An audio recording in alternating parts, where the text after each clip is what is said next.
What's up, everybody? Welcome to another Foodie show. Again, Dude Network is powered by Garage Beer. Glad y'all could be here with us. Boom. Welcome, everybody. Hey, I think I gotta get a little better on them transitions. Hey, Maybe. I was going to say that was you're getting pretty good there, sir. Oh, okay, I am. All right. I was saying I gotta get better, but all right. No, you're good. You're good. Good. There was that one time we were fighting each other, and there's like 3 seconds of nothing. Oh, that's why I don't even touch anything. I was like, Oh man. Yeah, we ain't gonna go back through that. Right.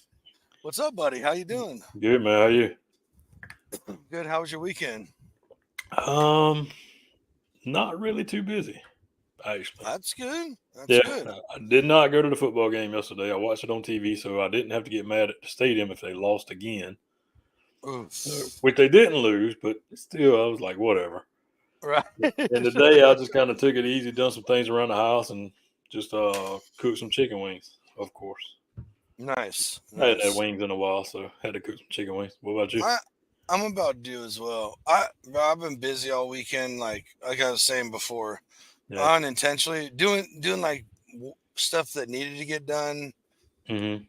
Wasn't planned, just did some stuff, and then I did make it to the farmers market, re-upped on my mushrooms and stuff, and then I didn't even really cook yesterday. I cooked some things today. There you go. But yeah, just kind of. Right, Sunday's usually my day. I do all my chilling, and I didn't do much today, so I'll have to catch up during the week at work. All I know is that today is the longest day ever. Is all I know. Oh, here we go. It's the best day of the year. Man, you get an extra hour.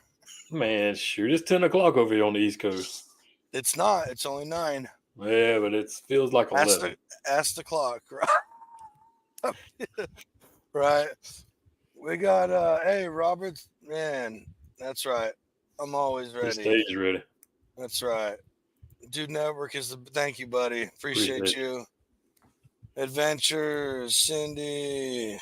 Welcome everybody. Welcome. How's everybody's week going? Everybody had a good week, I hope.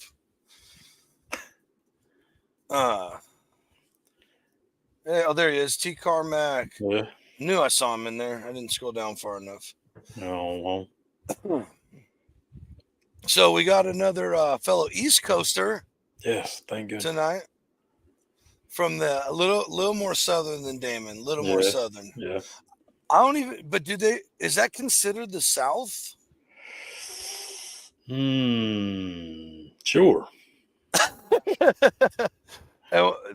The best part is like on Friday we did a whole segment on news from this state. Oh, okay. Yeah, I haven't watched the full episode yet since I was out. Since I was on PTO. What? Yeah, living that PTO life. Hey, Tony said you get 1 day for every 6 shows. So I mean, I know you gotta. No, six PTOs for every show. Yeah. Yeah. So I've got unlimited amount of PTO stacked up by now. But really excited to talk to our guest. Yeah, for sure. I don't know. I've been following for a long time. Solid cook, man. I always try and judge where people are from based on their cooks, and you'd never be able to tell this guy. He's always new stuff, different stuff. That's really cool. I'm rambling now, so we're gonna bring in our illustrious guest, all the way from the southern state of Florida. There he is, Bill with Cook with Bill. Evening, guys. How you doing? Good, man. Good. How you doing, man? Great. And Florida is not part of the South. That's what I didn't want to shun you all the way out, but I wasn't 100% on that one. I kind of knew that, but because I was gonna say no, but then it was like, yes, we are from the South.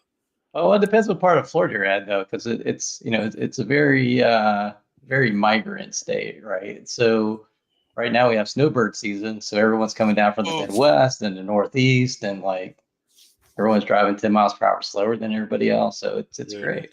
See, that's exactly what I think. Florida is unto itself. Yeah. Yeah, and it's seasonal too. So who's here in the summer is different than who's here in the fall, and here's and spring's different. So you drive past Florida, you never know who you're going to see. So on Friday we did a whole Florida man segment with the crazy news things, and to be fair, everybody, Florida does get a bad rap because of their law about it's all made public. You'd be surprised how many states I came across in that search of who's got some wild news headlines. Minnesota, you're not out of the woods yet. Hey, you still got a bone to pick with them for sure. Bro, when you stick me in a plane for an hour and then taxi me out to the tarmac for another hour, but I was like, anyway, whatever. Yeah, because some storm in Michigan. What? I was going to Ohio. Well, I mean, Ohio's its own thing anyway. So Ohio is its own thing. Yeah. But so, hey, man, how you doing? How was your week? How's your weekend going? weekend's good. Just flying past faster than what it should be. Yeah, and amen to that. Time difference didn't help out with cooking because it gets dark at 6:00. So late night cooks aren't great for filming now. Right. Yeah. Gotta have them extra lights out there now. Right. That's one thing. My lighting game sucks, dude. I have all these lights and I'll shine them and I'm like, dude, this is not working. This is not. It's just all these different colors and off shadows and stuff. I gotta get you some of them big 3-foot LED strips. No. I already talked to Josh. I know what to do now. Oh, never mind. Yeah, white foam boards. Oh, okay. Bounce the light. Right. Yeah. So okay, professional now. We'll see. We'll see how big your patio is and how many lights you can squeeze on it. Yeah, the electric bill went up by $200, but I got the shot. Yeah, I'm from California, so we're careful about what we do around here. So, Bill, tell us how this all got started. When you started social media, how you decided to do cooking, where Cook with Bill came from. Yeah, so I think the fun part of all this was it was COVID story, like so many other people have COVID stories, right? Can't go out to eat, can't get takeout, delivery. Everybody's lives kind of changed a little bit, and mine was kind of down the same path of I'm tired of eating the same old stuff, or the limited stuff that I could cook at the time. It was, how many times can I have spaghetti in a week? How many times can I cook a burger? It's kind of the basics of things. So started Googling, YouTube, you name it, had lots of time, and started figuring out how to get from basic to good, and learned a lot of things along the way. And part of it too was just writing down the things that I missed. Like I miss going to this restaurant and getting this dish, or I miss going here and getting this type of food. And it's so that kind of started the cooking part of it, and it just it's evolved over time. And the social media part, I was posting things on my personal Instagram, and my friends were kind of like, "Oh, that's great" at the beginning. Then it turned into, "Would you quit posting food pictures? We're struggling eating, Wheaties out of a box, and you're cooking like, food we want to go eat." Right. And so I kind of one night on a whim just started the Instagram account and posted something, and it got like 5 likes, and I was excited. Like, wow, 5 people like my food. That's right. Yeah. That's an all-time record. This is great. And it started out with just pictures at the beginning, and over time it kind of evolved into the video only, which found the video to be a lot easier than the photography, probably because of the lighting. Right. And along the way, other people started to like it, and it started to grow a little bit of a following, and started making friends in the the cooking world, and had even more people to learn from. So I stopped going to YouTube. It's just like, well, let me just see what other people are cooking, and still went down that path of I'm going to go out to eat. Well, I think I can make this, or I think I can make this better, or I can make this differently. Absolutely. And started picking up some of the different techniques that other people were doing, and somehow, some way, I kind of gravitated a little bit more towards barbecue, and met a lot of great people in the barbecue world who constantly remind me that I'm not a barbecue guy. But I can cook it. I just don't necessarily have the technique or the style, but I kind of bring my own flavor to it, and that's what's important. And I think that's the part where I've been able to bond with everybody. Is you do it this way, I do it this way. Let's learn together and figure this all out. That's right. Yeah, hell yeah. It's funny because out of all the communities on the internet, the foodie community is pretty non-toxic for the most part. The barbecue community is really non-toxic, but there's a lot of opinions. Oh yeah. It's kind of funny because you don't necessarily get like haters, but they're like, oh hey, that's not really barbecue because of this, and you're like, whatever, dude. True. I've had a couple of those DMs, not necessarily like the big social posts. I think people are scared to put it out there socially. But I've got a few things when I maybe cooked sous vide and did something with a pork shoulder and then like finished it on the smoker. That caused a lot of confusion. Oh yeah, I bet that one did. I have an offset, a Weber, and a pellet grill, and I also have a sous vide, and they all have their place. That's right. I'm the definition of a foodie. If you saw how much I weighed in this camera, you would understand. I love food, so I'm going to find the best ways to cook stuff. Well, sometimes it's just time and convenience, right? I mean, That too. we all have day jobs, and we have busy day jobs, and sometimes those shortcuts make all the world of having. Well, am I picking fast food up on the way home, or am I going to let it sous vide for 12 hours and That's right. it'll be ready for me when it's done? So, do you do a lot of sous vide cooking? For me, I get like in kind of these moments where I was like, oh, I want to experiment. And for me, I think sous vide is more experiment more than anything else. It's kind of like my air fryer. Like it'll sit for like 9 months and not even be used. And suddenly it's like, oh, I'm going to do everything in the air fryer for like a week.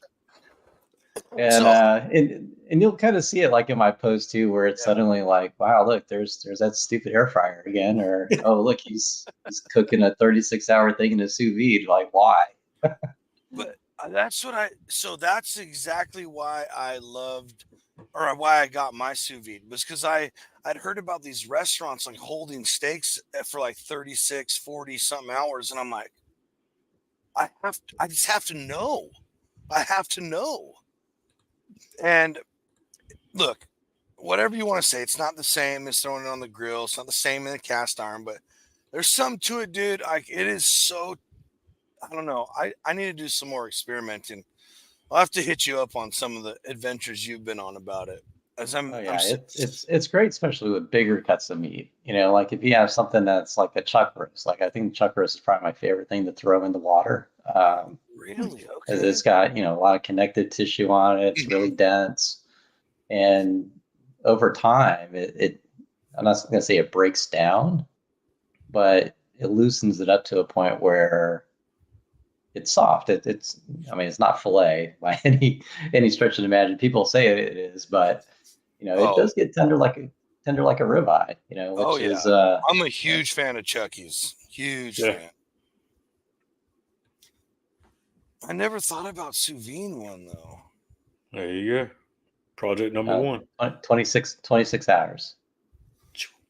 There it is. 20. Okay. Oh wait. There we go. They came with this new thing where we push B and it'll mark the time for us. We used to have to write it down. I went to go write it. Oh, it looked like I was spazzing for a second. So one of the other big reasons I got the sous vide is I cooked a brisket one time, and then I had whatever 10, 12 pounds of meat left over because my ADHD barbecue brain. I'm like, oh hey, I want to cook a brisket, and it wasn't for anything. There was no one coming over, so I'm like, oh crap, what do I do with all this meat now? Well, I have a vacuum sealer. I'm a huge proponent of vacuum sealers, and but I was like, if I the most I could do is like, just chop it up, warm it up in a pan for like tacos or something, this and that. Uh, how do I heat this up without losing any of the moisture or tenderness? Mm-hmm. And I thought about sous vide, didn't have my machine at the time. So I just would like heat water up on the stove or in the microwave in some container and then stick the pouch in there and cover it. And people, that's the best way to reheat barbecued meats without losing a thing. It's like you just pulled it off. It's the same. It's an incredible tool. That it is. Yeah, I just did that with some ribs like last week, and they came out even more tender than what they were I was when about they to went say in. sometimes even a little better. So someone's really in love with that chair behind you. Yeah, it is pretty comfortable. I mean, There. it's We do have a question. Hey, from Twitch. Awesome. And this is, I know the answer to the last question.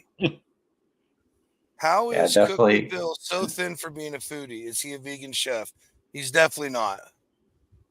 I don't have a lot of vegan followers, that's for sure. There's always like a vegetarian meal out there every now and then. I mean, I can't eat like a cow every day. That's but I think some of the misconceptions about social media is I eat that every day. There's yes, exactly. There's gaps at times where I may not even cook. I just have things that are stored from other cooks that maybe like the grill's on, it's hot, throw something else on or split it cook when a bunch of people are over and suddenly I got 5 reels out of like one meal. Yep. But it's if you do eat a lot of meat though, you do have to balance it out. There are salad posts every now and then which get very few likes, but it's all about balance, right? Go for I promote this a lot with who I work with, and it's lunchtime, go out for a walk, like go get some exercise, step away from things, just stay active. I've got my watch on, it tells me, hey, you need to get up and go walk around. You haven't done anything for 30 minutes, right? Yep. And it's all about balance and moderation. It's I could easily cook a tri-tip and like I'm gonna eat the whole thing, and I probably would. And then the next meal, like, well, I can't eat another tri-tip because that was just 2 pounds of. but it's all about balance and moderation, and watching what you eat. It's not always easy to go down that path, but you do have to balance it out because I'm lucky I eat a lot of regenerative beef, which has a lot of vitamins and good proteins and everything, but still got to balance it. Mm-hmm. That's right. What's a salad? Get out of here. So we had a question on the I believe this is for the chuck roast. Adventures wants to know what temp you used in. I usually do mine like 155. Sometimes I'll go a little bit lower than that if I'm going to cook it longer, like 140 degrees. And just the big thing is once it's in the water, it's never going to get above that temperature. Mm-hmm. So it'll stay at 140, but the challenge is there's a sweet spot of time and temp. Mm-hmm. Where it can go, it's still firm, it's still nice, it still has the right texture, and then suddenly it's in there an hour too long and it's starting to get kind of mushy. Yeah. Yeah, so I did that with a steak one time. I was like, oh, I'm going to put it at what did I have? Like 110, 115, so that when I pulled it out, I could sear it, get that little bit of crust on there. And I was like, I'm gonna hold this for a couple days. Well, I should have backed that temp off because it wasn't as medium rare as I wanted it. It was still really, really good. It was not well done. There was, but there wasn't like that pink beef I still wanted. And it's because, well, yeah, sitting that close to the temp that long, it's going to cook some of that. There's the word balance, right? Yep. Yeah, I mean, there's some science to it, and There is. I think the most forgiving thing to cook it is probably chicken breast. Okay. Because it only takes like 2 hours, 3 hours to make it, and you can pull it out of the water, let it cool down, stick it in the fridge, and it's good in the fridge for a couple days because it's Yeah. already cooked. You can come it out, you could put it in the pan, fry it up, you can put it back in water, boil it back to warm, or just chop it up, put it on salad. It's good to go. But the best part is when you do sous vide, you're cooking everything in its own juice. So you get really amazing stock when you cut the bag open, save the stock, and you can use it for pretty much anything, but there's nothing else in it. There's no extra salt. There's no anything. It just tastes good. Yeah. There you go. Yeah, that is one thing that I love about that is that there's nowhere else for it to go. So it's just right there on the protein that you're cooking. I got to get one. Yeah. And they're cheap. They're like, what they're called? Wands, sous vide wands. Yeah, the wands. Yeah. So they're way more affordable than the first time I was looking for them. And, I mean, you could buy the package with the tank that whatever. But I mean, you got Cambros. I would just use it in that.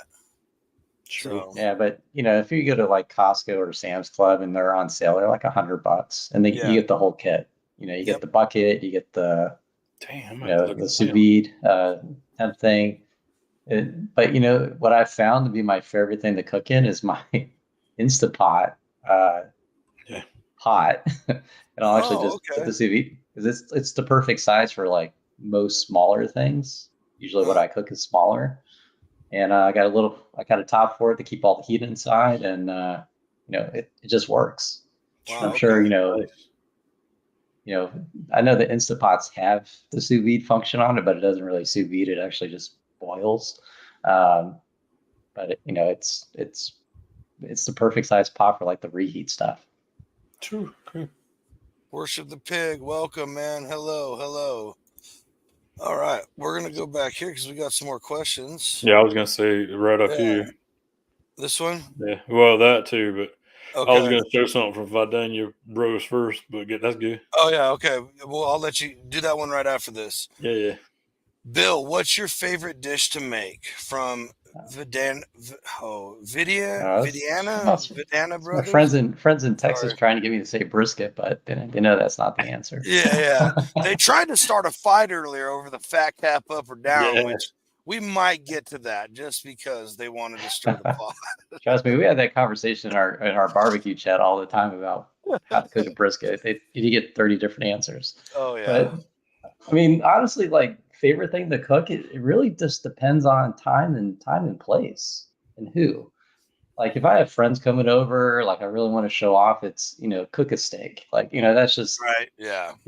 Because it ruins them on what they think a steak should be. Bingo. Yeah. Because I have friends who just can't go out for steak anymore. They call me and you're like, hey, can I come over for a steak night? Yep. I'm that guy as well. Yeah. But there's times where, even cooking something like, Asian food, maybe it's, spicy chicken, because it takes time to make it. And each part of the process, like, I feel like I get better every time I make it. So there's kind of that, like, is it going to be better than last time? Or is it going to be as good as last time? So, for me, that's kind of one of those challenge meals where it's like, oh, I want to do it. Like, I just like to do it, change the batter, is it a wet batter, a dry batter? How am I going to do this? Am I going to go the Chick-fil-A method, put powdered sugar in it and MSG, But it's the cooks like that are really fun. But then it's when I get one of those like crazy cooks in my head that I just have to like do. like there's the satisfaction of like, one, I got it done, and two, was it successful? Was it edible? They're sometimes they're not. Sometimes just man, this is a bad idea. But sometimes they just come out as a winner, and you're like, man, this should not have worked, and it did. Right. And that's probably the ones you forgot to write down too. Oh no, trust me, I whiteboard like everything when I'm like in these crazy cooks. Yeah. Because it might work out pretty well. It might fail miserably, but if it fails miserably, I want to know why. Right. Like, was it temperature? Was it too much salt? Was it that I used the wrong wood? Because I've done that a couple of times, because I'm not a barbecue guy, and kind of you learn what wood to use and not to use. And sometimes just the wood. It's like, wow, this mesquite did not go well with this chicken. Yeah. Right. And those are the things I've learned along the way, and those are the things I still learn. I'm all the time asking people, and you guys have probably seen me ask questions to other people like, hey, what was the temperature? Like, how long did you cook it for? Like, what is that seasoning? Because I don't even know what that word is. That's right. Yeah, that's one of my biggest problem with trying to do. I can make like a broccoli beef or whatever, but like really getting into some of those really awesome Asian dishes, dude, I haven't even heard of some of those spices, let alone where to buy. If it wasn't for Amazon, I wouldn't be able to get half the crap, Like arrowroot. Where do you even see arrowroot? Well, and Florida's kind of a weird spot too, because we don't have a large Asian community like say California does. Yeah. So even when you go to an Asian market, you may not find the things that you're looking for because they just don't know that it's going to sell or not. So you can go on Amazon, you can buy things, or you're lucky and you go to a market and they say, hey, what are you looking for? Oh, we can order that for you. That's like the best place. Then you build that relationship with them, like, hey, I'm trying to like make this dish, and it says to use this, and they'll come back and say, no, don't use that. That's use this instead. This is really what you want. And I've learned a lot just going to the grocery store and finding out, oh, okay, oyster sauce, put it in everything. Got it. I would have never thought that. Yeah, and just a quick heads up on that. The brands matter on those. Get yourself the better oyster sauce you can find. I promise you'll thank us later. Oh, absolutely. And if you can't read the bottle, find someone who can. Right. Yeah. Damon, you had. Oh yeah, I was gonna say your buddy says you cook delicious food, but you never post your address to pick up a plate. Well, everyone's always invited. No one ever shows up. So we did have a question about the chicken breast and the sous vide. So when you sous vide chicken, what temp do you cook it to? 165? I actually go a little bit lower than that. I go usually 155 and then cook longer. Yep. 165 is typically, that's cooking it in the pan, cooking it on a skillet. Only one side of the chicken breast is actually even touching, the pan. So you have to get it to 165, and that's 165 in the middle. Outside the chicken is still at 170, 175, sometimes 185, depending on how you're cooking it. Yeah. But when you're cooking sous vide, the whole thing is the same temperature. So you get a little bit longer of a cook. And and I know Johnsy knows this. If you cook a piece of beef in sous vide, it comes out looking terrible. It does. It looks a little weird. but Damon, how do you like your steak? Like what's your rare or medium rare? So like 125. Yeah, that's good. All right. So when you cook it in sous vide, you cook it at 125 degrees. Okay. The whole piece of meat's going to be 125 degrees. There's no outside crust to it. So when it comes out, it looks like the inside of the steak all the way through. So you have to sear it off, or grill it, or just torch it, whichever way to make it look pretty. But the whole steak is perfect temperature all the way across. Perfect. Yeah. Amazon. All right, Damon's shopping already. There you go. Right. Christmas. What's a good oyster? So I'll take a picture of the bottle and I'll send you the one we use.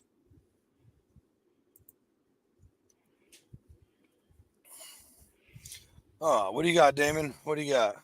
Hey, so I mean, we got a little cook right here. We can show of it real quick, like. Oh yeah, yes. Oh my god. So good. Tell us about it. Oh, that's called lazy man's dinner there. All things, Oh, so it's just one of those nights, didn't want to cook a big meal and steam some shrimp and made some spicy broth and some quick pho noodles and dropped them in and threw in a couple, some veggies in there and quick meal. it just But looks so good to me. But it's one of those things where and it's funny. I post something like that, and you know your audience, right? Right. And there's like hardly any comments, but lots of likes, Yeah. right? It's like everybody wants it, but they're like, nah, that's not barbecue. I can't like it. I can't like say it's good. Yeah. For Like, well, sure. he's my friend, so I have to heart it. Yeah, well, but it's and I think sometimes in social media people don't do that, right? They're quick scrolling, and they're scrolling, but they're not, just give them like I look at a heart as like a high five to your friends, right? It's like, hey, I saw your meal, it looked great. If you really want to comment on it, then it's a little bit more than like, wow, you went above and beyond on that one. Right. But just scrolling through, giving that quick heart, and I'm guilty of it too. I don't want to preach to Oh myself yeah, on this thing, yeah. but Everybody is for sure. Yeah. yeah, but I think sometimes even those things that aren't necessarily like in your comfort zone, it's still good just to get that high five of like, man, you did something different. Yeah. Mm-hmm. I have like a little. Oh boy, here we go. I'm gonna get Uh-oh. reamed for this one. Uh-oh. But I have like a what would I call it? I have like a method to my madness, right? When I'm scrolling through, if it is like something that I've seen a million effing times and it's nothing new, I'm still liking it. You know what I mean? Because we're all here for the same thing. But if it is like a chicken wing, I'm sorry, I've seen so many freaking chicken wings. I absolutely love chicken wings. It's nothing against chicken wings, but Mm-hmm. you're not reinventing the wheel. Oh, you did a nice drizzle of the ranch. Ooh, great. If I was there, I'd eat like 30 of them, of course. But like, I saw that and I'm like, man, that just looks like a nice bowl of fucking Asian food that I want to eat. Mm-hmm. So True. those are the things I engage on, are the things that make me stop for a second. Because we all do. We get in there and we message our friends or do whatever, and then we get in that, you know. But then I see those ones that make me stop for a second. I look at them, I'm like, oh, okay, hey, this looks really good. Thanks for sharing or whatever. So Yeah, that's usually where I stop and comment too. It's like, oh, okay, that's the 50th brisket I just scrolled past. yeah, Here's here, but when you see someone do something different, and those are the ones that really jump out to me. It's like, whoa, they did something different. They did hmm something I haven't done yet, or I don't even know what they did, but it looks awesome. Like how did they do Mm-hmm. that? hmm Because I was scrolling through today, and like we've all seen like 9 million smash burgers, right? yeah, And yeah, but the person stopped and said, I made my own buns, and they like to show how they made the buns. They made Heck a yeah. cheese sauce on their own, and they did Oh, hard everything. in, yeah. Yeah. Like I was all in. I was like, and like had to like comment like these are awesome. Like these are, and those are the things that stand out to me is when someone goes above and beyond versus, well, here's my burger on my my griddle and I smashed it and it's on bread. Yeah. Because I do that too. Like I mean, No, of course, yeah. Trust me, folks. I'm cooking a lot of the same stuff too. You don't see it, That's right. but I cook a lot of pasta. I love pastas, and but if I posted all of my pastas, it would be like chicken, beef, 15 pastas, soup, 15 more pastas. Like, We call you the pasta king.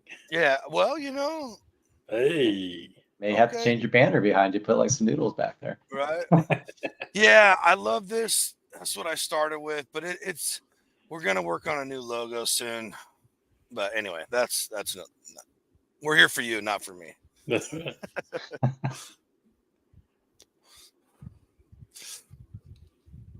So, what's something that you haven't cooked yet that you really want to? Like, what's that unicorn meal? I don't think I have a unicorn meal yet, but I do feel I have a lot of things to learn. Like, Uh, like something I want to do and I haven't done it yet is cook on an offset grill. Like I've never done oh, it, okay. One, probably because I don't have one. That's probably a good starting point. But at the same time, I just haven't had that experience yet. And Yeah. that for me, that's on the bucket list. And to actually go to a competition cook, maybe not the cook. I feel like I'd just mess up the team if I did that. But to go in and like hang out and like experience the cook, what goes into it, the prep, the timing.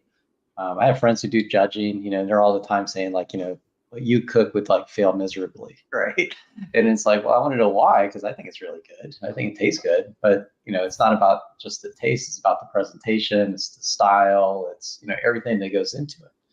And I think for me, that's kind of like a step in maybe a different direction. Um, for me, is I've never done it or had that Yeah. experience to do it. Um, and again, some of the crazy creations that come out of my kitchen, make people cringe at a barbecue competition because it's not the same thing. But it may taste better, but it's not the same thing. Yeah. So I maybe if there's, I know Ito just said come to Texas, which it's on my bucket list too to go see everything he does and everything. But if there's anybody in Florida who's watching or listening, hit me up. I'm generally curious about this piece of things. I that's okay. I mean, I grew up just burning on a kettle style, basically. Um, but when I really got into barbecue, it was on a small offset, and then now I got this. I don't, I don't know, like a regular size backyard offset, like the kind you get from Home Depot or whatever. And they're fun. That's like true barbecue. The As far as like the experience and all that, I feel, in my opinion, everybody. But I also feel like if I'm doing a tri-tip, why am I going to burn all that charcoal and all that wood to heat up this huge chamber to cook this one little piece of meat that's taking up like a quarter of the rack when I could just do that on my Weber or True. whatever. And for me, it's about ease and Convenience. and yeah, convenience of function. I don't know if I'm saying what I'm Mm-hmm. trying to say, but Oh yeah, I mean I'll it's fill up it's my Weber or my kettle with in its little slot with charcoal, and most of the time I can get at least two whole cooks out of that same amount of charcoal. Because when Mm-hmm. I'm done, close the vents and it goes out, and I can just light it up again. Put another piece of wood for flavor, ready to rock. yeah, I mean that's why when I switched over to using a PK grill, it was essentially that like learning curve like changed for me. It went from I'm cooking over charcoal to smoking. Like there was like a Yeah, very big like change there. Um, and I don't think I would have got there without having something like a PK that's not a circle. It's a rectangle. It's designed for airflow. Mm-hmm. And for me, like if I'm going to cook on something, 80% of the time it's going to be on that. I mean, there's still have a pellet grill, but it gets used sparingly. Usually it's for something where I just want to set it and forget it, type yeah, cook. And I do have a gas grill. It's great for cooking burgers and hot dogs and stuff for lunch, but That's right. that's about it. Um, but learning about temperature and time and everything on like a PK was great because I just didn't know. Mm-hmm. And, moving up to something bigger, that's really where, like for me, I feel like is a curiosity step of could I do the same thing at scale that I'm doing, on my PK? Mm-hmm. And the answer may be yes, and maybe no. I may have to learn something totally different to do that. But I feel like it's a for me it's like a step in the right direction. Yes. Because I'll learn from it. It may not be, I'm going to go buy an offset and like, start doing like crazy cooks, but it's the understanding of the science behind it that, makes you better. Yes. It's more of a challenge. And I mean, my first cooks on my PK they were disastrous. Like, I mean, they were, I mean, I'll be completely honest with everybody here. They were terrible because I was trying to cook like I would just over charcoal. Like, here, let me put this big piece of meat over hot flame and let it sit there and like burn on one side. Versus, taking a more, big piece of meat, offsetting it, let the, smoke and everything go through it, heat it. Mm-hmm. And, that's my preferred way to cook meat, 90% of the time. Right.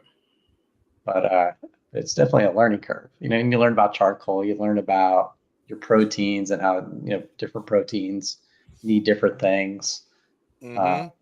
You mentioned tri-tip. I had never cooked a tri-tip until maybe like 6 months ago. Oh, man. And, and now it's like, for me, it's like the easiest piece of meat to cook. Yeah. Mm-hmm.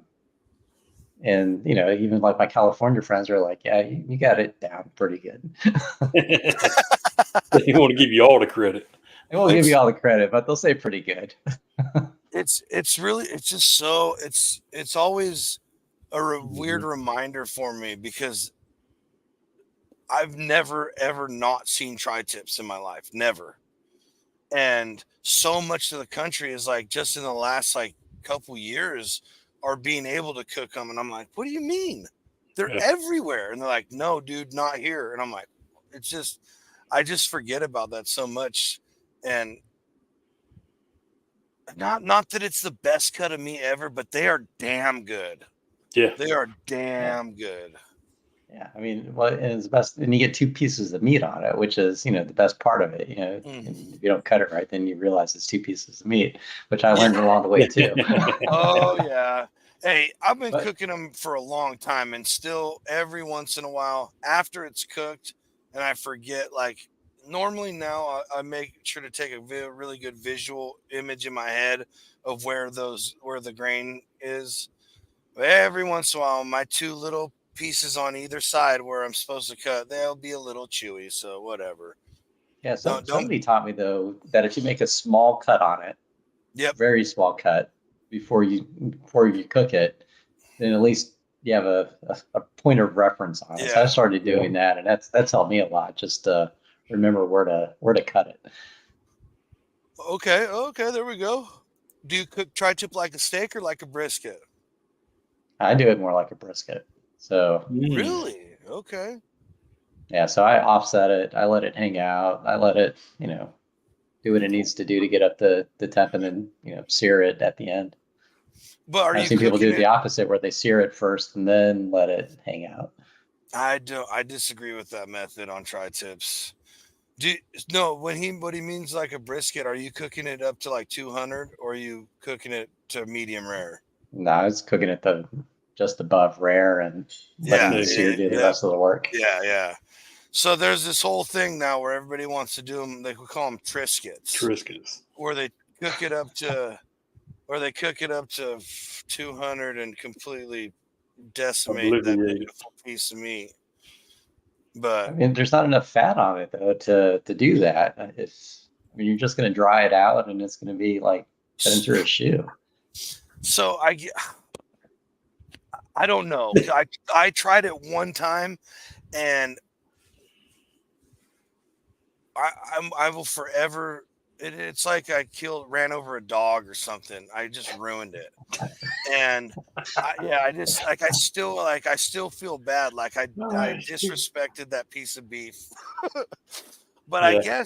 I guess you cook it up. You treat it exactly like a brisket, like a 150, 160. You wrap it with tallow or whatever, however you're doing your briskets, and it's supposed to come out super tender.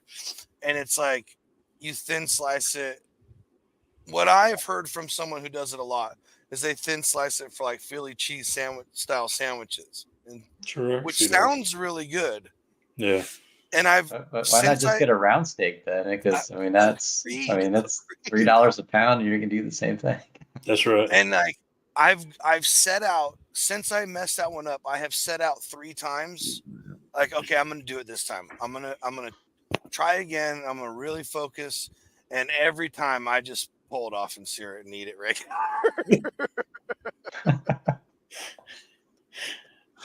I know we're talking cuts of meat, but I think like hanger steak is probably like my new favorite. Like, ooh, I've only had one. So rich, it just cooks really fast. It's so good. Yeah, I'm a big fan of the flat iron. I got a buddy of mine.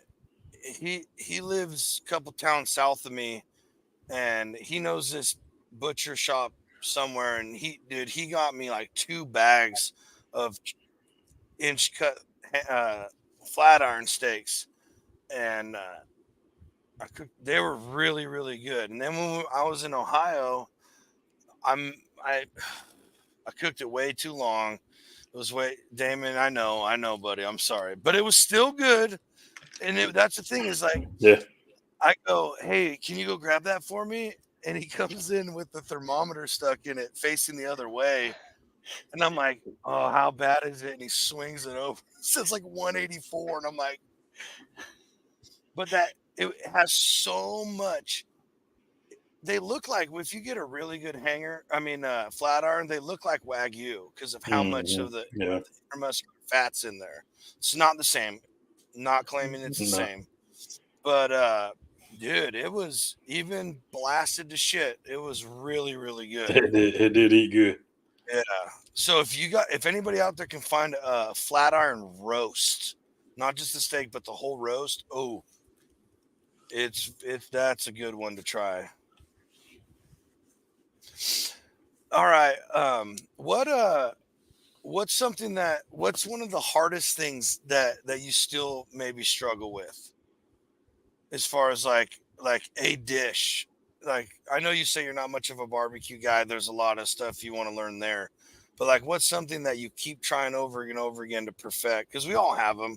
We all have something that's like a craw on our side where it's like, maybe it's good, but you're like, God, this could be so much better. What am I doing wrong? Short ribs. Short ribs are my holy grail. Your nemesis. Oh, because don't get me wrong. I think I do a pretty good job on them, but I've never been able to cook it the same way 2 times in a row, no matter how hard I try. Because it's one of those special meals. It could be the wine, it could be the temperature, it could be the vegetables, it could be the way the vegetables broke down. I don't even know how many different ways I've tried to cook them to get to the point where I want them. But I can go to any restaurant, and their short ribs are like 20 times better than the ones I make. And and it's just one of those like meals where it's like, no matter how hard I try, whichever way I try to do it, it's never quite where I want it to be.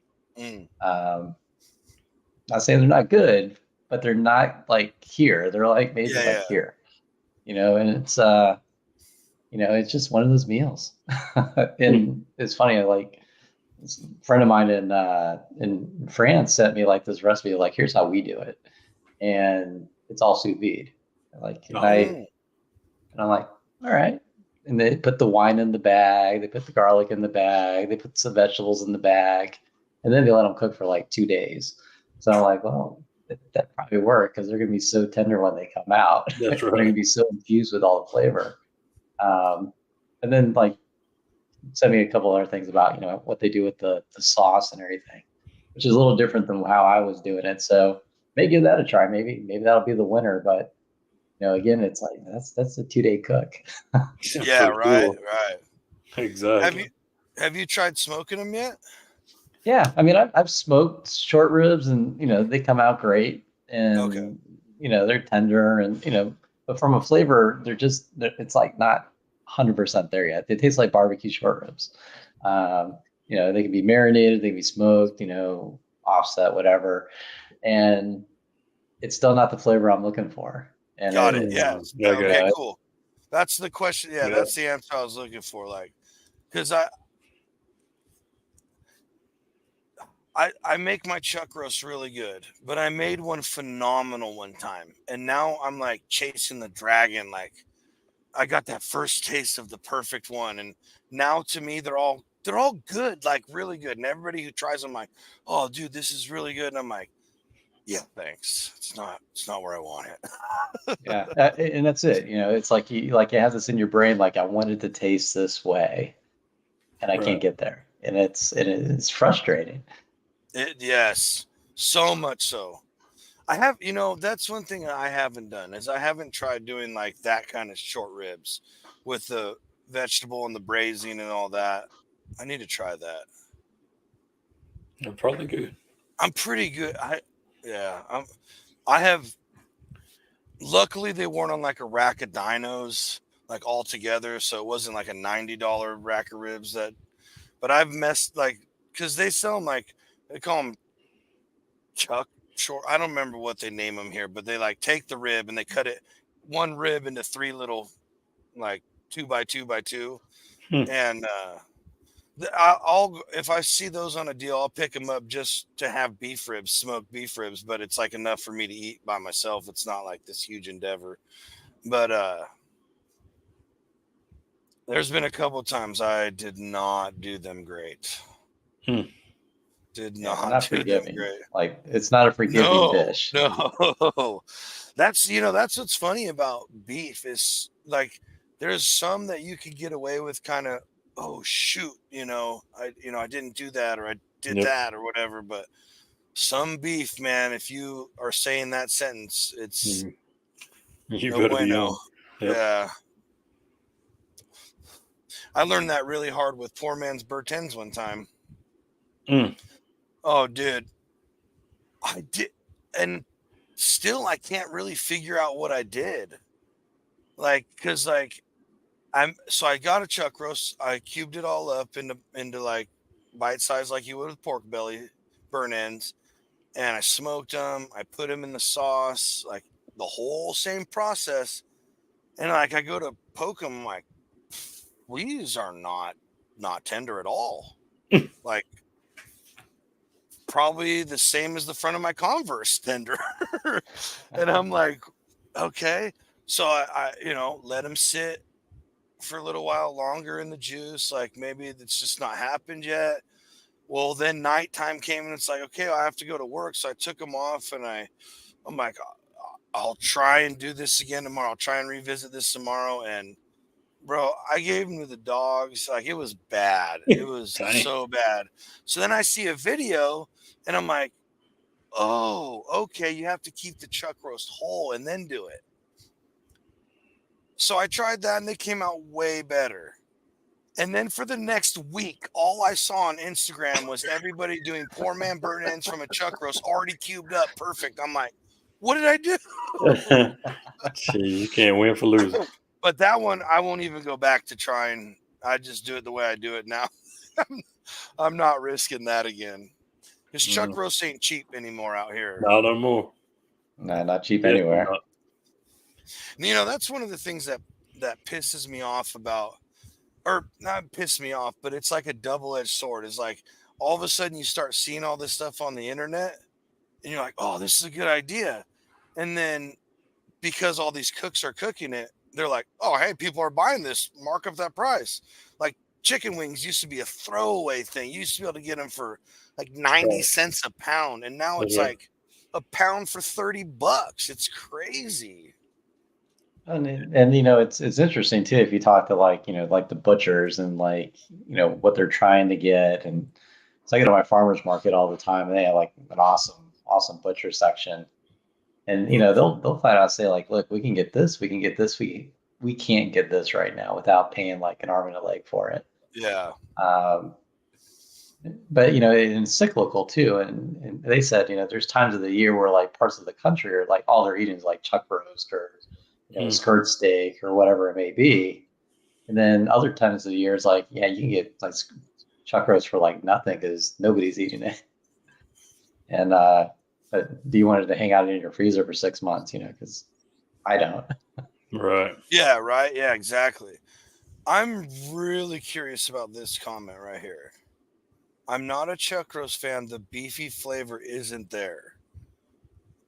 I'm baffled by that. Is when I do chuck roast, like it is. Sometimes I can't eat as much as I was hoping because of the richy beef flavor. So True. I would love to know the process on that or something because yeah, that's weird to me. Oh, here we go. We got another question. Are you any good at baking? I like a good shepherd's pie. Yeah, not your guy.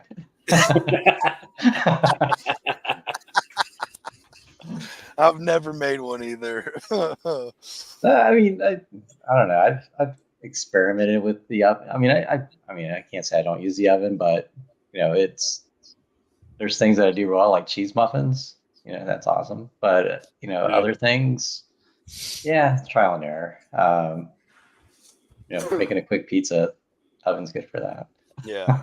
My biggest thing with baking is it's way more of an exact amount science, and I'm such a freestyler. Like I just like I have like even like I've made one fried rice in all my cooking, right, and it was phenomenal. Everybody said I didn't eat it because the rice wasn't the right texture and I didn't like it. Um, yeah, I know, Damon. Whatever, Yeah, dude. we could. It's not my fault, dude. I'm a weird texture guy, and trust me, it's more of a curse than anything else. But and I've lost my train of thought. Yeah, that laugh. Well, fried rice though isn't like it doesn't have to be precise. You can F No, up the ingredients and it still comes out yeah, great. but like if like I go and I see okay, like oyster sauce, this, and this, okay, and I just kind of I'm not just like dumping in there because be very careful with. I see that right there. We're not even bringing it up right now. 'Cause coconut's terrible, but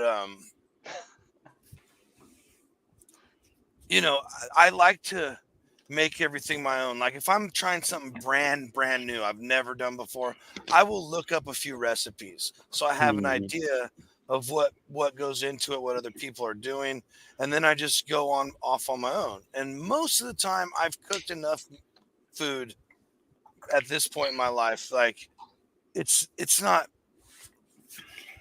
it's never really terrible anymore. I've made some smoked pulled pork mac and cheeses that pretty much came out as loaves, which were kind of. My wife has told me I don't care if it comes out perfect. I'm not eating them anymore. So, Oof, it's pretty rough. but baking, it's like if you have like a teaspoon of extra flour, it's like a doorstop, not a muffin anymore. So it's like I don't know. All right, so It's like really important question when it comes to fried rice. oh boy, Spam or no spam? I Knowing. yeah, I can't do it anymore. I just can't do spam. I'll do ham, but not spam. See, what I used, I had a pork roast that I had smoked. Right. I had a bunch of sliced pieces, so I just cubed it up all up real small and did it like that. So it was a barbecued pork fried rice. Oh, fancy. Eat that with your pinky out. Right. Fried spam, yeah. Yeah, fried spam's the best. My wife, there was a few times she would make, and I was like, oh, this is not bad, because she buys the low sodium. And then one time we got the regular can. Locked your jaw. Oh, and then after there was a story when I was a kid. We were going camping and I wanted Spam so bad because I seen all the commercials back in the 80s, early 90s, like Spam, Spam, Spam. And I opened it, and this was back when it still had that congealed layer of whatever juice on top. Yeah. And I opened it and I looked at that as a child, and I left it on the table for the bear to eat. Like, nope. Yeah. So, yes, okay, whatever. Burn me on the Spam, everybody. That's fine. That's fine. I'll die on that hill. Here's the other thing. I think you're going to see some Spam content now. Just yeah, I will. I've because. talked about it so yes. much. The other thing is, yes, I'm a little overweight and blah blah blah, but I really pay attention to what I put in my body these days. As I'm getting older, that shit matters. And I had a brother-in-law who his family used to own a meat factory, and I know what goes into things. And for meat to stay good in a can, I'm a fish and stuff like that's a little different. Like, so your canned sardines and all that nastiness, that's different. But you're talking like beef and pork and stuff. It has to be such a low grade of food for it to even stay whole and have any kind of anything about it, that it is lower grade food than they put in dog food. And when I can just go to the store and pay a little bit more for a tri-tip, I just can't. I've gotten weirder as I've gotten older, I guess, but yeah, I can't do it. I can't. I'm the same way with bologna. Everybody smokes bologna chubs, and I'm just baffled by it. Absolutely baffled by it. Why? Why are we doing this? Just adds another layer, flavor, man. Oh, get out of here. Adds another layer. It adds another layer. Yeah, I understand. But if I have... But it's a big hot dog. Look, you can buy the most expensive beluga caviar on the market, right? Right. Put it on a cracker. If you put shit on it, it's just another layer of flavor, but you're not even going to worry about the caviar. All you're going to think about is the shit on your cracker. Nah, it'll all eat the same.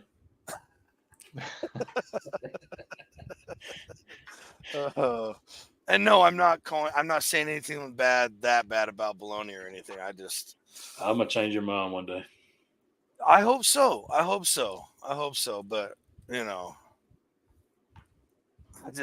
don't know.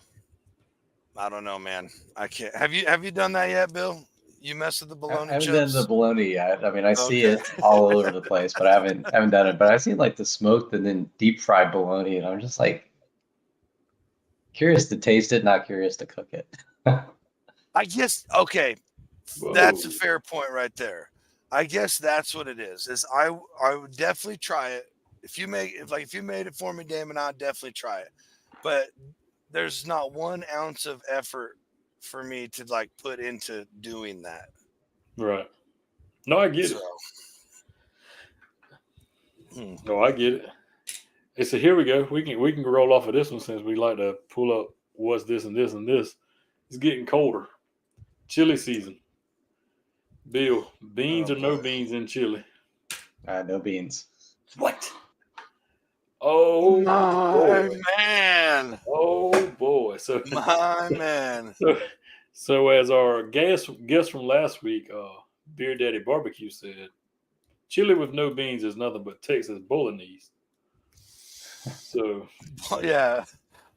Guess what? I'll concede to that. Fine. I'm eating Texas bolognese. That's fine with me. But I'm not a bean guy either. Yeah, I mean, I lived in North Carolina for a while, and it was like sacrilege if you put beans in chili. I mean, chili's meant for chili dogs. You don't want beans on that. Bingo. Now, there's 2 different kinds, though. There's 2 different kinds of chili now. There's a hot dog chili and there's a soup chili. No. See, that's the thing. That's where you guys are getting it all screwed up. There is 2 different types of chili. chili and chili beans. No. Yes. Okay. And when bro, I'm gonna change your mind on that. I'm gonna change your No. mind. I mean, I seen Ah. your chili. I mean, but hey, somebody else says beans too. Oh yeah, when my wife jumps in, beans. Hey, Okay, I gotta ask because a commenter asked it earlier. This is a big one on the Dude Network. Pineapple on pizza, yay or nay? I'm gonna say yay. Oh no. oh, However, I know Ooh. there's somebody that's watching this right now who likes mushrooms and pineapple, and I can't do it. Okay, and I saw one today. Pineapple. Damon, are you ready? yeah. Look, come with it. Pineapple and anchovy pizza. Yeah, no. Like what? Hey, and let me guess, it was a white sauce on top of it.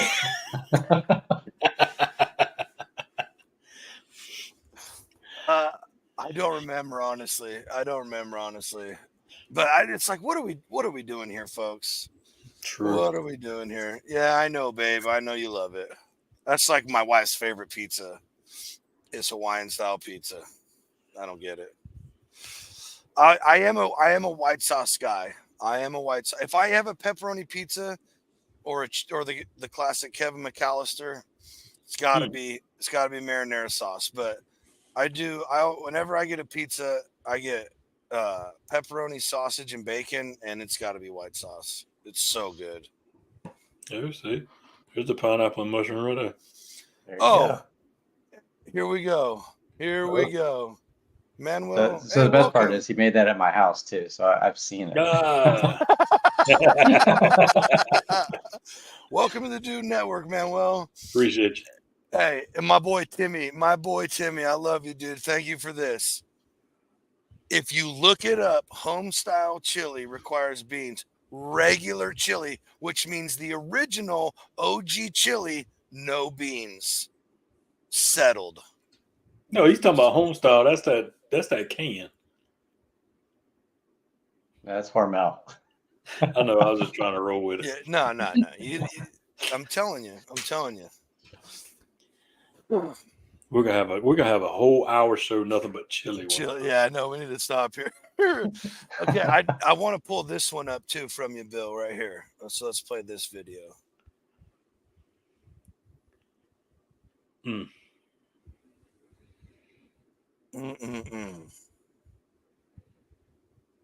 What is this? Oh, so I thought it was kimchi at first. That's what I thought. Could be kimchi. I made the kimchi fried rice the other day, but yeah. So that's hot pot noodles. So there's this incredible person called the Hot Pot Queen, and she sells pretty much ready to go like things for hot pot or chili garlic crisp, and the stuff is just amazing.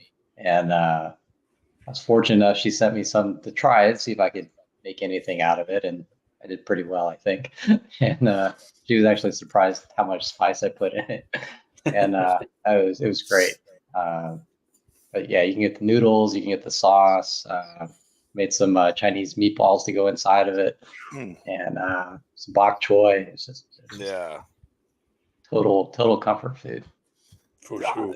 I love comfort. It is comfort. It's because it's a soup, but I love Asian soups because there's always so much freshness in it, like that bright green bok choy, and that one looked good. Oh yeah, confirmed from the chili website.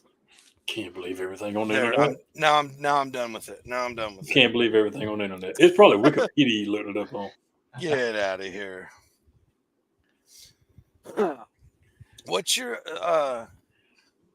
favorite? So what's your favorite Asian dish that you've made so far? Favorite? Man, there's so many good ones. I don't know. I make a pretty good beef and broccoli, but that's not really Chinese. That's Taiwanese. I don't know. I think my spicy chicken, though, it's always a winner. takes a while to make it, but it's one of those. It's either fiery or too fiery. It never comes out like just right. I like that'll cure your cold that day. Yeah, I put a lot of Sichuan peppercorn and a lot of Sichuan pepper flake in mine, and it's in the batter, it's in the sauce, it's everywhere.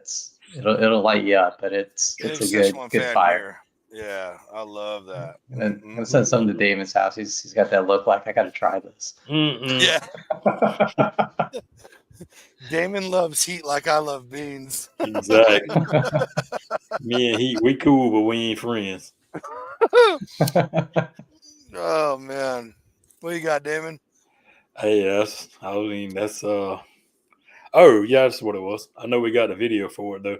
I've seen several things where you cook with bison. How does bison compare to like beef? Yeah, so bison's a lot leaner than beef. From a taste perspective, it's got a slightly different taste to it. I'm not going to call it gamey because when I think of gamey, I think of like deer or rabbit or something like that, where it is a little bit gamier. But the biggest difference is it's just leaner. It's a lot healthier for you too. The health benefits on it are just great, and it's and you have to watch how you cook it because first couple times I cooked it like beef and it was dried out, overcooked. And it wasn't that great, but like a bison brisket, bison burgers, I cook those all the time. I actually almost prefer those most of the time because just you don't bite into it and it pours out. It's not it's just great. And it can replace almost everything that you put beef into, and most people wouldn't even know the difference. Like I've made bison ribs with friends, and they were like, "Wow, these are really good." And I don't even say anything because I don't want to tell them that it's something else. Yeah, because then all of a sudden, suddenly it's like, wait, we're eating buffalo? No, I don't want to eat the buffalo. Not coming back to Bill's house anymore. But there's a lot of cuts like the steaks are not the same. Like I feel like if you have a ribeye, a beef ribeye, and a bison ribeye, you're gonna visually see that they're different. A lot of it's because of the fat. It's a different protein, but at the same time, it's delicious if cooked right. What you do for beef doesn't always work out 1-to-1 with it because it has a little bit different flavor profile. Gotcha. But yeah, definitely. I've never had it. Footage. Yeah, it's definitely worth getting.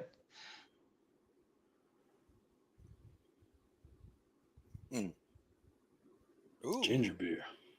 Ooh. Oh yeah, secret sauce there. Is that a bison chuck? Is that what that is? Yeah, it's a bison chuck roast. Yeah.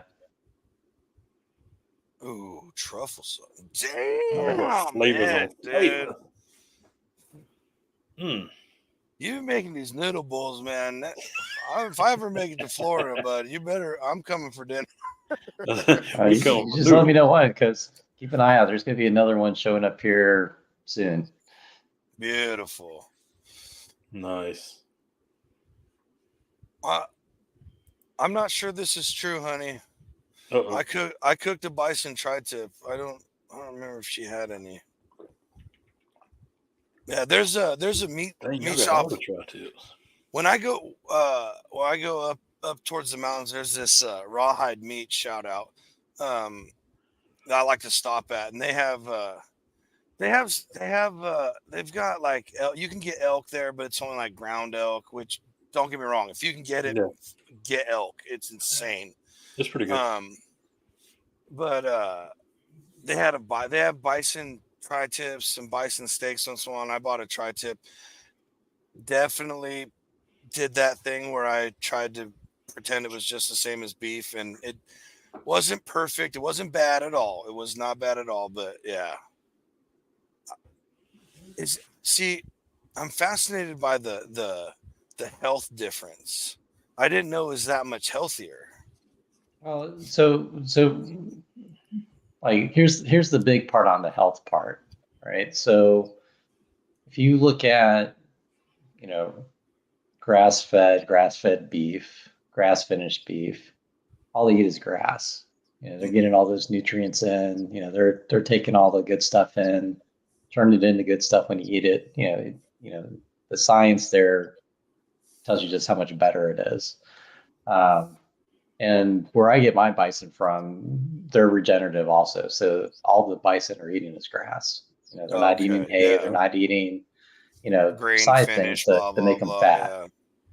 Yeah. Yep. So they're very nutrient dense, and almost all the beef I get, it comes from a regenerative farm of some sort. It's just a question I ask now, which a year ago I would not have been able to ask that question. I didn't know what it meant, and I've had some people along the way.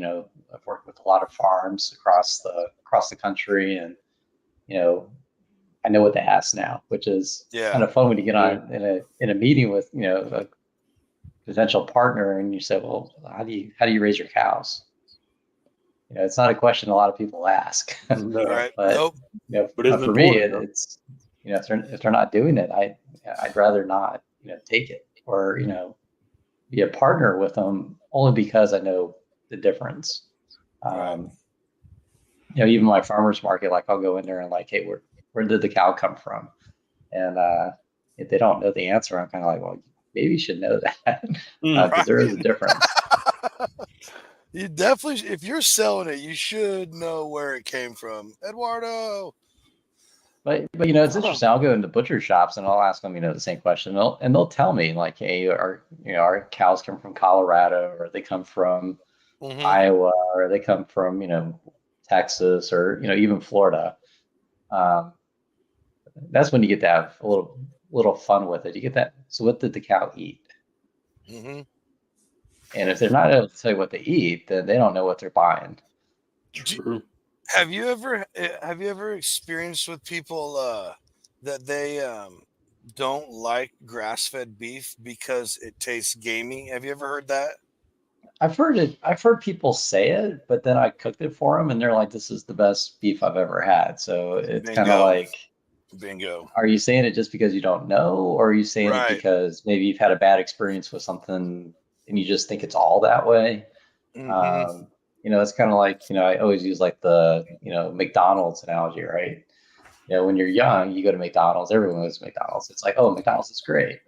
Yeah. But then you eat something better than McDonald's, and suddenly it's like McDonald's isn't as good as it used to be. Mm-hmm. Yeah. I'm very, and of course, I'm still guilty of, quick and, oh, shoot, I don't have anything defrosted. I got to run to the store real quick. Grab whatever's there. I always try and buy the best, best looking, whatever. But if take care of your bodies, folks. Take care of your bodies. That's why you saw me eating fermented honey today.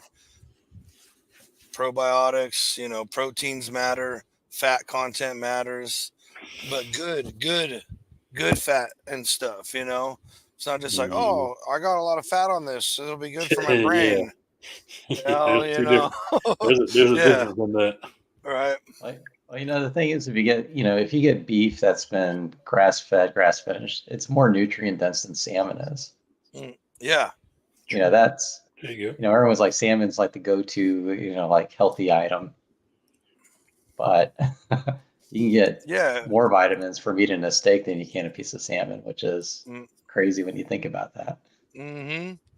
And if you ask most people, they'd rather eat the steak than the salmon anyway. True. Yeah, this is true. Well, man, I hate to do it, but this is usually where we try and cut it off. Otherwise, we'll just keep talking for hours, and it works good for the podcast.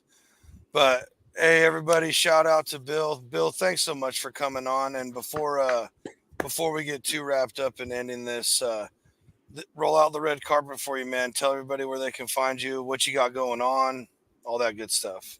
Yeah. So Cook with Bill on Instagram, TikTok, Facebook. So all the places. Always happy to answer questions, help people out. Definitely take a look at the types of products I'm using. Most of those are, partners along the way that, who I support because I believe in what they're doing. I don't say yes to everybody. I stand behind everybody that I use. And and if you guys click my link tree on my profile, there's some links for discounts for bison, which is great, but also discounts on beef, a lot of the spices and things that I use as well. So, and thanks for having me here. This has been fun. Oh yeah, man. Appreciate you. Oh boy. Yeah, The chopper's I'm here. coming. And I'm here. I need to make a lot more noodle content, is what I'm hearing. I love noodles, man. That's probably one of my biggest problems is how much fucking gluten I eat from noodles. Well, like I said, keep an eye out. There's gonna be one just for you. I'll even tag you in that one. Yes. Yeah, right on. Again, hey Bill, thank you so much for coming and hanging out. I know it's late for you guys over there on the east. Everybody, tune in next. Make sure you're here next Friday. We got a banger. We got 3 separate guests. It's going to be a big, long 2-hour show. It's the 100,000 follower for the Dude Network show. So we're going to do it up nice. We got a professional eater, offensive coordinator coach, defensive coordinator coach from the NFL, and I was told today, not a comedian, a comic. He's a comic. There is a difference. So who'd have thought, Who do we got next week for the show? Booyah. Oh yeah, Booyah. We got Booyah coming. Another California boy. So stick around, man. Appreciate everybody being here. Make sure to like, share, subscribe, follow, and definitely find us wherever you listen to your podcasts.